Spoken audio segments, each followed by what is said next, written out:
Hey, folks, let's dive right in. If you're here to learn about how to develop a standard American accent, you've come to the right place. I'm Ray Givler. I'm a Tableau developer and analytics consultant. I have followers around the world here on LinkedIn. Many of them speak English as a second language. And it just so happens that my friend here, Josh Lewis, is an expert in developing the standard American accent. We met here on LinkedIn through that common interest. Before we go any further, I want y'all to know that this is not a paid endorsement. This is just like an interest area of mine, and I thought it could be interesting and helpful to a lot of my connections. So with that, I'm going to pass it over to Josh and allow him to introduce himself. What's up, everybody? As Ray said, I'm Josh Lewis.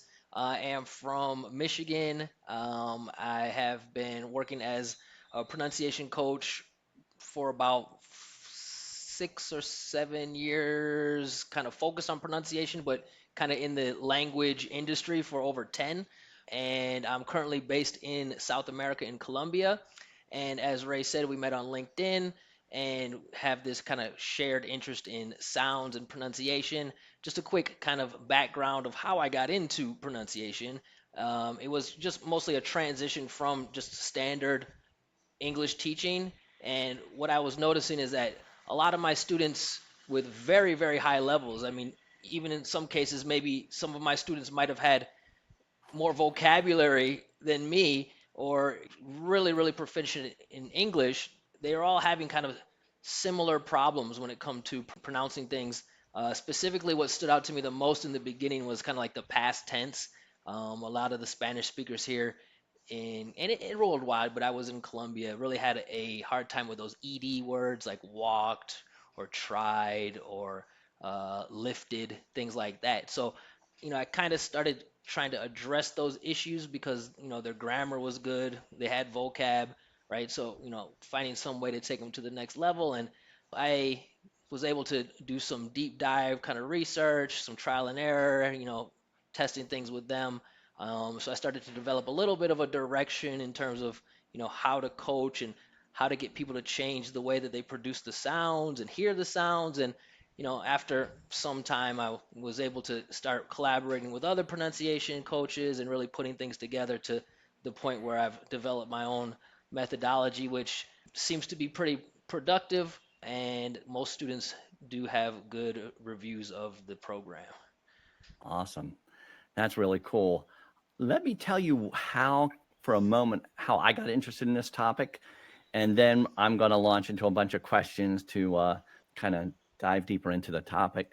Like I grew up in Appalachia of South Central Pennsylvania, and kind of the way people spoke in my family and the people around me was, let's just say, non-standard. Hearing words like wash for wash. These are just some examples. Chimbly for chimney, and arn for iron, and spigot for spigot. I mean, there's just like a ton of them. And even when I went off to college in a different part of the state, people thought I sounded like I was from like who knows where. They thought I sounded Irish or something. So there's a lot of weird little like pockets of accent just within Pennsylvania itself. But anyhow, the point was that I didn't want to sound like the hick that I was. So I consciously worked toward speaking in more like a standard American way. So on that note, let me ask you some really basic stuff. And I don't even know if this makes sense. Like, what is an accent? Does everybody have one? Yeah, sure. I think that we can say that we all have accents.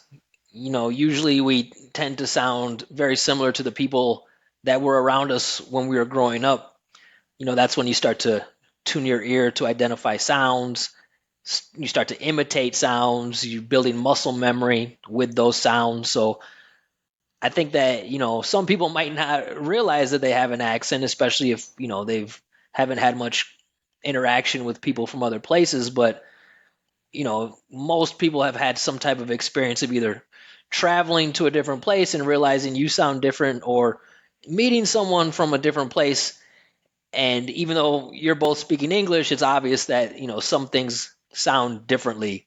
I think things like intonation or pitch, definitely like vowel sounds or mouth movement, those are things that could change an accent. I actually have a really profound experience as a child, similar to yours, growing up about hearing accents. So a lot of people don't know that my mother is American and from Michigan. She lived in England for 14 years, where she had me and my younger sisters. And my father is a Jamaican. So when I was a young child, I had no idea what was what. When I was 4 years old, she brought us to Michigan, and I remember being out with the kids in the neighborhood for the first time, and they kept asking me, say something. And I didn't know why they wanted me to talk. And then at one moment, I decided to make the announcement that my grandfather is here. And they all just started laughing. Ah, what is a grandfather? What do you mean, grandpa? And just from that moment at 4 years old, I realized that, okay, we do sound different depending on where we are, what we're used to, who we're speaking to at that moment. And I clicked at the age of 4 from a British accent to an American accent. Eh, it's amazing how quickly you can change when you're motivated, right? Yeah, That's exactly. interesting. My wife had a similar experience as a kid. She moved away for like a year and a half, 2 years to a different like small town in Pennsylvania, moved back, and the kids said she sounded British. So it's weird. Moving on, there's some people feel like the concept of accent reduction is exclusionary or somehow like judgmental. What's your reaction to that? Well, I mean, I definitely think that, people should be proud of their accent, their culture, their history, and, definitely use the language in the way that they feel comfortable.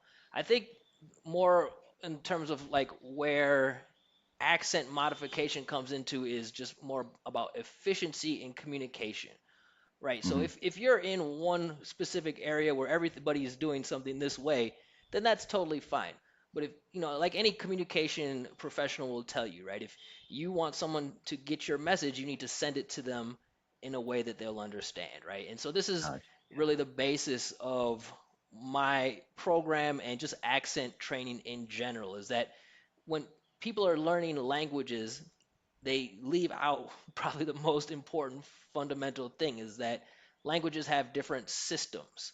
All right. Hmm. So, for example, with like you have Windows or Linux or right iOS or Android, they have the same result, right? We have the same usage, but the pathway, the input is different.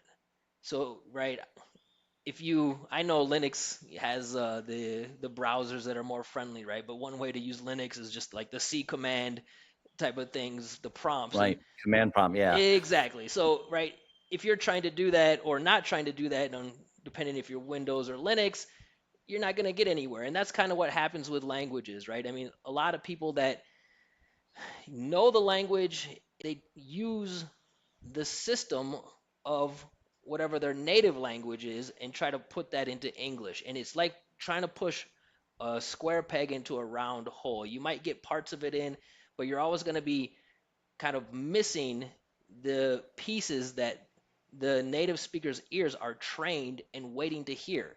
And the more that you add confusion or noise, or people are focusing on the way you're saying things, the less they can focus on the actual message, right? So I think that that's what happens when a lot of my students who know English very well, but they Uh-huh. realize that, they're not being as effective, or, sometimes people aren't placing the same amount of value on their words, or there's lots of other kind of effects that comes from, not having a clear speaking style for your audience. So I think that that's, the main reason why people come to my program, is because they want to have the most effective communication possible. Makes sense. I think that's a good segue to some examples that I had of things that I've heard in the past and working with different people where I either didn't know what they said or in like reverse, like I couldn't say something that they suggested to me. The first one is really interesting. A woman I worked with who was international told me that her husband's name was Mani. And I said, Mani? And she said, no, it's Mani. And luckily she knew a lot about language. She said, you're saying the English N, and this is an N from my language, which is made by curling your tongue backward on the roof of your mouth. And like, I could not hear the difference at all.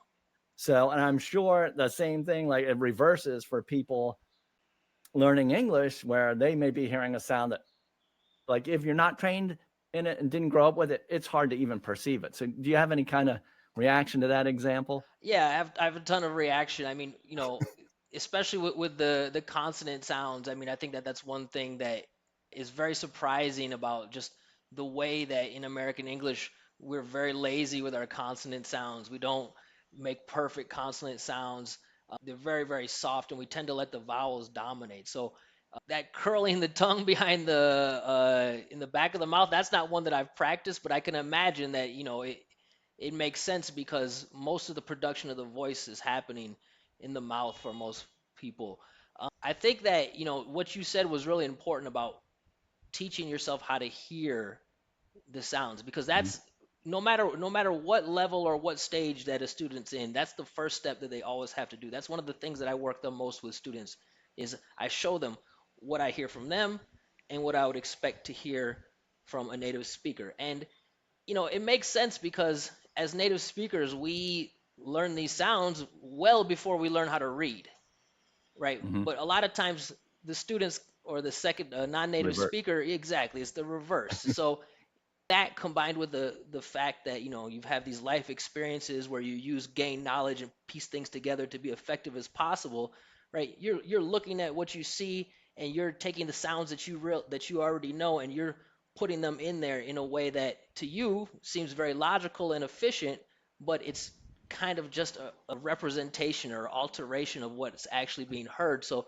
you have to learn to let your ears guide you and try to take your eyes out of the equation, and even your memory when you're working on pronunciation. Right, right. That's a good segue into this next example where I think it's a lot's going on with it. So someone was talking to me about some problem with data, and they said that the problem was in Oracle, and I didn't know what this person was saying, and they said it like two or three times, and finally I pieced it together saying Oracle. So it seemed like there were like more than more than one deviation from like the English pronunciation Yeah. within that single word. Yeah, I mean that's a great example because one of the main things that our ears rely on is rhythmic contrast, and not just slight rhythmic contrast, hard rhythmic contrast. This is one of the things that surprises students a lot, is when I show them exactly how obvious we make a stressed or an unstressed syllable. So in this case, I think that first the student needs to understand which syllable would be stressed or unstressed, right? It seems like they're stressing the second syllable, oracle, right? So Yeah. we would say or, right? First syllable stress or. But the key thing that they could use to identify that is that we don't pronounce that second syllable clearly. We use what is called the schwa, right? And this is one of the Uh-huh. first things I teach students about, is just the schwa is a sound that we use to replace unstressed vowel sounds to make it super obvious for our ears, right? So Hmm.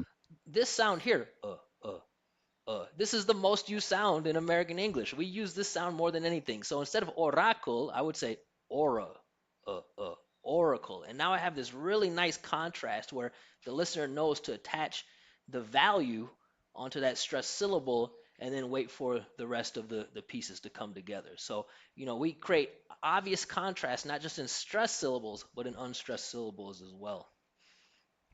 Very interesting. Very interesting.